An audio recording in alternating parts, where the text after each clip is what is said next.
Salam, hər vaxtınız xeyir əziz abituriyentlər. Bugünkü mövzumuz Avropa və Asiyanın daxili suları, gölləri, çayları haqqında məlumat olacaq. İlk öncə Avropa haqqında məlumat vermək istəyirəm. Avropanın həm də Asiyanın çayları əsasən mürəkkəbdir, ancaq bugün biz əsas olan, vacib olan çaylar haqqında öyrənəcəyik. İlk öncə öyrənməli olduğumuz deməli çaylar Şimali Avropanın çaylarıdır. Şimali Avropada əsasən Skandinaviya yarımadasıdır. Skandinaviya yarımadasında əsas çay yoxdur, ancaq sizdən soruşa bilərlər ki, Skandinaviya çayları hansı xüsusiyyətlərə malikdir? Dağlıq ərazidən axdığına görə gürsuludur, hidroenerji potensialı yüksəkdir. Burada yerləşən, yəni 3 dövlət yerləşir bilirsiniz.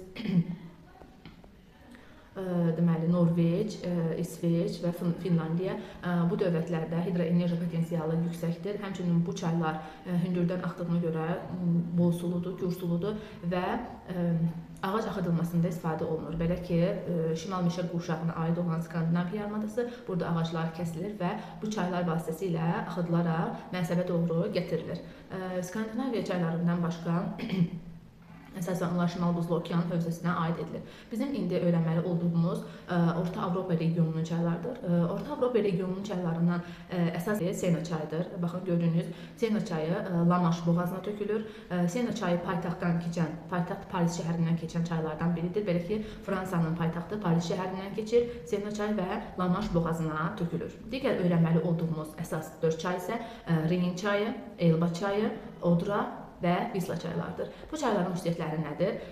Reyn və, baxın görürsünüz, Reyn və Elba çayları Almaniyanın çaylarıdır, Şimal dənizinə tökülür. Reyn və Elba çayları iki əsas çaylardır. Düzdür, xırda çaylar çoxdur, ancaq bizim öyrənməli olduğumuz iki əsas çaydır. Digər çay isə Odra və Visla çaylarıdır. Odra və Visla çayları isə Baltik dənizinə tökülür və Polşa şəhərindən axır. Visla paytaxt Varşava şəhərindən axır. Yəni belə yadda saxlaya bilərsiniz ki, V hərfi və Visla və Varşava eyni hərflərinin olduğuna görə, yəni ki, Visla çayı da məhz paytaxt Varşava şəhərindən axır. Bizim Avropa regionunda öyrənməli olduğumuz çaylardan biri Sena çayıdır.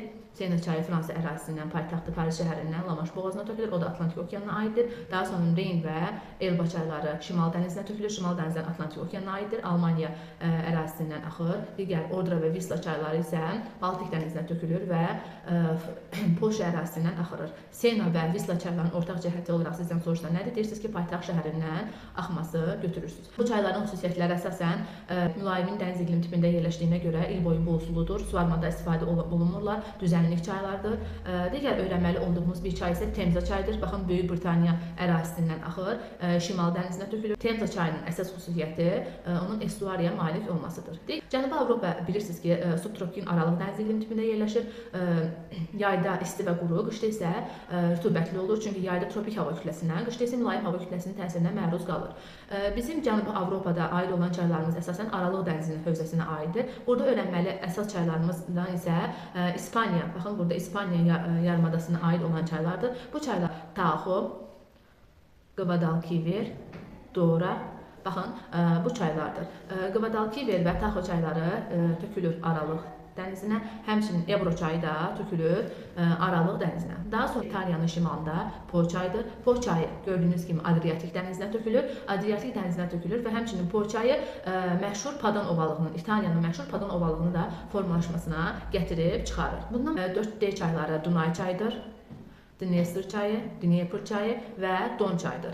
Dunay, Dnestr və Dnepr çayı birbaşa olaraq Qara dənizə tökülür. Baxın, Qara dənizə tökülür. Ancaq Don çayı isə Azov dənizinə tökülür. O da yenə Qara dənizə aiddir. Deməli, bunlar hamısı D hərfi ilə başladığına görə 4D adlandırma olar, daha yadda qalan olsun. Dunay çayı Avropanın ən uzun çayıdır. Baxın, ən uzun çaydır. Həmçinin 8 ölkədən və 4 paytaxt şəhərindən keçib gəlib Qara dənizə tökülür. Dnestr və Dnepr çayları da Ukrayna ərazisindən Qara dənizə tökülür.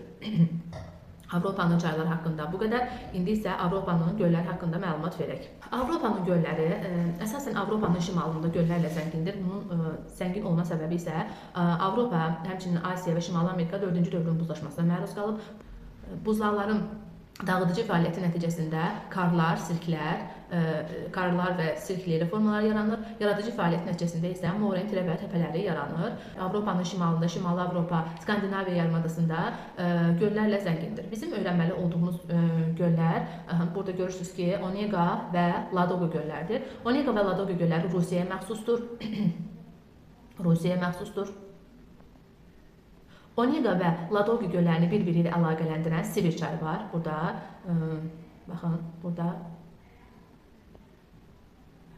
çay var. Sibir çayı var. Ladoga gölündən də burada Neva çayı var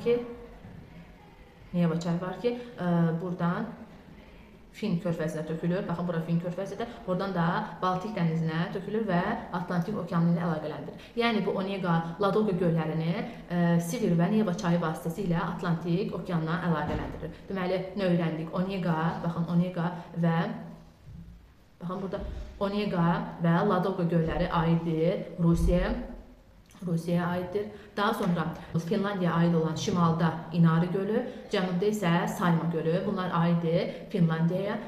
İsveçə aid olan Venerin və Vetterin gölləri də İsveçə aid. Estoniyada olan Kala gölü var. Meteoroid mənşəli göldür. Həmçinin Rusiyaya aid olan Onega, Ladoga göllərindən başqa, baxın burada Elton və Basqınçaq gölləri də vardır ki, Rusiyaya aiddir. Deməli, Rusiyaya aid olan 4 göl öyrənirik. Onega, Ladoga, Elton və Basqınçaq gölləri Rusiyaya aiddir. Finlandiyaya aid olan İnari gölü idi, Sayma gölü idi. Estoniyaya aid olan Kala gölü idi. İsveçə aid olan isə Venerin və Vetterin gölləridir və bunlar buzlaq mənşəli göllərdir. Ancaq Elton və Basqınçaq gölləri isə buzlaq mənşəli deyil. Daha sonra bir də siyasi xəritə üzərində baxaq. Siyasi xəritə üzərində baxın, burada Venerin və Vetterin gölləri demişdik ki, İsveç dövlətinə aiddir. İnari gölü burada, Sayma gölü isə burada aid idi Finlandiyaya. Daha sonra Onega və Ladoga gölləri aid idi Rusiyaya. Onega ilə Ladoga arasında Sibir çayı var idi. Ladoga gölündən Neva çayı vasitəsilə Fin körfəzinə tökülürdü və buradan da Baltik dənizinə, buradan isə Atlantik okeanına hövzəsinə aid idi. Estoniyada Kala gölü idi. Kala gölü meteoroid mənşəli göl hesab olunurdu. Daha sonra digər göllərimiz, Cənubi Avropanın gölləri haqqında məlumat verək. Cənubi Avropa regionundakı göllərimiz haqqında məlumat verəcəm. Burada əsas 4 gölü bilsəz kifayətdir. İtaliyanın şimalında baxın, burada Qarqa gölü yerləşir. Macaristan ərazisində Balaton gölü yerləşir. Cenevra gölü Fransa ilə, baxın burada Fransa ilə İsveçrə sərhədində yerləşir. Boden gölü, baxın burada Boden gölü İsveçrə, Avstriya və Almaniya sərhədində yerləşir. Bu göllərə bir də siyasi xəritə üzərindən baxaq.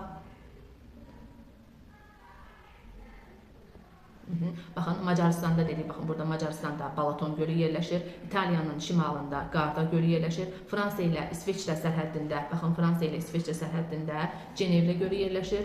İsveçrə, Avstriya və Almaniyanın sərhəddində, baxın burada yerləşir Boden gölü. Daha sonra Türkiyə ərazisində, Türkiyənin şimalında Van gölü, cənubunda isə Tuz gölü yerləşir. Türkiyənin dediyimiz kimi şimalında Van gölü, cənubunda isə Tuz gölü yerləşir. Asiyanın daxili suları şimaldan Şimal Buzlu okean, şərqdən Sakit okean, cənubdan isə Hind okeanı hövzəsinə aiddir və həmçinin daxili xasis hövzəyə də aiddir. Yəni ki, Asiyanın suları 4 hövzəyə aiddir. Biz indi Şimal Buzlu okean haqqında məlumat verək. Şimal Buzlu okeana aid olan çaylar delta mənsəbli çaylardır. Çünki əgər bir çayın mənsəbində qabarma çəkilmə hadisəsi baş verirsə, cərəyan keçirsə və dağ çayıdırsa, bu halda həmin çaylar estuari çaylardır. Ancaq bu hallar baş vermədikdə isə həmin çaylar delta mənsəblidir. Şimal Buzlu okean sahillərindən də yəni heç bir cərəyan keçmədiyinə görə, baxın bu ərazilərdən cərəyanlar keçmədiyinə görə və həmçinin düzən çayları olduğuna görə bunlar delta mənsəblidir. Lakin Ov və Yenisey çayları, baxın burada göstərdiyim Ov və Yenisey çayları dağ çayları, dağlı ərazidən axdığına görə bunlar estuari mənsəbli çaylar hesab olunur. Hətta Ovun, baxın görürsünüz nə qədər geriyə daxil olub. Obun deltası dünyanın ən böyük deltalarından hesab olunur. Burada öyrənməli olduğumuz çaylar hansı çaylardır? Lena çayı, baxın bu Lena çayıdır. Lena'nın qolları var, Vilyuy və Aldan qolları. Laptevlər dənizinə, baxın bu dənizə tökülən 2 çaydır. Biri Lena çayıdır. Lena çayının 2 qolu var, Vilyuy və Aldan. Baxın burada da qeyd olunub. Bir də Yana çayı. Bunlar Laptevlər dənizinə tökülür. Daha sonra Indigirka və Kolima çayları var ki, onlar da Şərqi Sibir dənizinə tökülür. Deməli, bizim Şimal Buzlu okeanı hövzəsinə aid olan çaylarımız hansıları oldu? Ob çayı, baxın Ob çayı. Ob çayının qolları var. Tobal, Işım qolları, baxın Işım qolları. Həmçinin Yenisey çayı. Yenisey çayının qolu da Ankara, baxın Ankara çayıdır. Ankara da Baykal gölündən başlayır. Laptevlər dənizinə tökülən Lena çayı. və Yana çayıdır. Lena çayının qolları Viryuy və Aldan qolları var. Şərqi Sibir dənizinə tökülən Indigirka və Kolyme çayları bizim əsas öyrənməli çaylarımızdır. Sakit Okean hövzəsinə aid olan 3 əsas çayı öyrənəcəyik. Burada Amur çayıdır. Amur çayı həm də tranzit çaydır, yəni Rusiya ilə Çin arasında sərhəddən axır. Amur çayı burada Tatar boğazı var. Baxın, burada Tatar boğazı var, oraya tökülür. Daha sonra gəlirik Çin ərazisində Xuanxe, baxın bu Xuanxe və Yansız çaylarından. Bu Çinin ən böyük çaylarıdır. Xuanxe çayı Sarı lil axıntılar vasitəsilə axır. Yəni burada çoxlu miqdarda lioslar axır və suyunun rəngi sarı olduğuna görə və Sarı dənizinə də tökülür. Adından da göründüyü kimi Sarı dənizinə tökülür. Yansız çayı isə dünyanın ən bozlu çaylarından biridir və Şərqi Çin dənizinə tökülür. Yansız çayı üzərində 3 dərə su anbarı var. 3 dərə su anbarı var. 3 dərə dünyanın ən böyük su anbarlarından biridir. Burada da görürsünüz dünyanın ən böyük su anbarı 3 dərə su anbarının şəklini görürsünüz ki, nə qədər geniş bir ərazini əhatə edir. Cənub-Şərqi Asiyanın çayları hansılardır? Mekong çayı. Mekong çayı Cənubi Çin dənizinə tökülür. Bu da Sakit Okean hövzəsinə aiddir. Daha sonra burada Andaman dənizi yerləşir. Andaman dənizinə isə Salyun və İravadi çayları tökülür ki, bu da Hind okeanı hövzəsinə aiddir. Bundan başqa Benqal körfəzinə, baxın burada Benqal körfəzi var. Benqal körfəzinə isə Qanq çayı, baxın Qanq və Brahmaputra çayları vardır ki, bu çaylar da dünyanın ən buzlu çaylarından hesab olunur. Subekvatorial iqlim qurşağında yerləşdiyinə görə yayalarında bol suludur. Həmçinin burada Hind çayı var. Baxın Hind çayı Ərəbistan dənizinə tökülür. Şərqi Asiya regionunun çayları, yəni ki, Amur çayıdır, Xuanxedir, Yanısızdır, Mekong, İravadi, Salyun, Hind, Qanq, Brahmaputra çaylarının əsas xüsusiyyəti odur ki, musson yağışlı çaylardır, musson rejimli çaylardır. Ona görə də onlar yayalarında bol sulu olurlar. Hind okeanına aid olan digər bir çay isə Dəclə və Fərra çaylarıdır. Dəclə və Fərra çayları Bəsrə şəhəri yaxınlığında birləşərək Şətül Ərəb adlanır və İran körfəzinə tökülür. Baxın, buradan İran körfəzinə tökülür, buradan da Hind okeanına aiddir. Dəclə və Fərra çayları arasında dünyanın ən qədim yaşayış məskənlərindən biri olan Mesopotamiya, baxın bu ərazidə Mesopotamiya ovalığı yerləşir. Həmçinin Dəclə və Fərra çayları Türkiyə ərazisindən başlayır. İndi isə daxili axarsız hövzəni öyrənək. Daxili axarsız hövzəyə baxın, Aral gölünə tökülən Sırdərya və Amudərya çaylarını göstərmək olar. Sırdərya və Amudərya çaylarından Qaraqum kanalı çəkilib. Baxın, buradan bir Qaraqum kanalı çəkilib. Qaraqum kanalı çəkilib, çünki bu Sovet vaxtında çəkilən bir kanaldır. Pambıq tarlalarının suvarılmasında istifadə olunur. Ona görə də bu Sırdərya və Amudərya gedib Aral gölünə tökülə bilmədiyinə görə hazırda Aral gölünün sahəsi kiçilib. Aral gölü daxili axar hövzəyə aiddir, yəni ki, heç bir okeana aidiyyatı yoxdur. Digər daxili axar hövzəyə aid olan çaylar da Xəzər dənizinə tökülən çaylardır. Xəzər Şimal Volqa çayıdır. Baxın, burada Volqa çayıdır. Sonra Ural və Qazaxıstandan Ural və Emba çaylardır. Azərbaycandan Kür çayı tökülür. Qusar çay, Qudyal çay, Samur çayı, Lənkəran çay. Bu çaylar, həmçinin Ətrək çayı Xəzərin coğrafiyasına daha ətraflı keçəcək. Bu çaylar Xəzər dənizinə tökülür. Bu da daxili xarsız hövzəyə aid çaylardır. Sizdən soruşa bilərlər ki, dünya okean səviyyəsindən aşağıda yerləşən çaylar, siz Xəzər dənizini götürə bilərsiniz, Xəzər gölünü götürə bilərsiniz. Xəzər dənizi dünya okean səviyyəsindən -27 metr aşağıdadır və bura tökülən çaylar da -27 metr aşağıya tökülür. Dünya okean səviyyəsindən yuxarıda Aral gölünü tökülə bilərsiniz. Aral yüksək ərazidə axır, Amudərya və Sırdərya da yüksək deməli əraziyə tökülür. İndi isə Asiyanın gölləri haqqında məlumat verəcəm. Asiyanın gölləri çoxdur, ancaq əsasları haqqında məlumat verəcəm sizə. Dünyanın ən dərin şirin sulu gölü Baykal gölü. Baxın, Baykal gölü məhz Asiyada yerləşir. Bu Rusiya ərazisindədir. Həmçinin dünyanın ən böyük şor sulu gölü də, baxın, burada Xəzərdir. O da məhz Asiyada yerləşir. Xəzər biz dəniz deyirik, amma əslində qapalı hövzə olduğuna görə göl olmalıdır. 5 dövlətin sahilini yox, şimaldan Rusiyanı, Qazaxıstanı, daha sonra Türkmənistan, İran və Azərbaycan ərazisinin sahillərini yox. Daha Çin ərazisində yerləşən, baxın, Lobnor və Kuknor gölləridir. Bunlar Çin ərazisində yerləşir.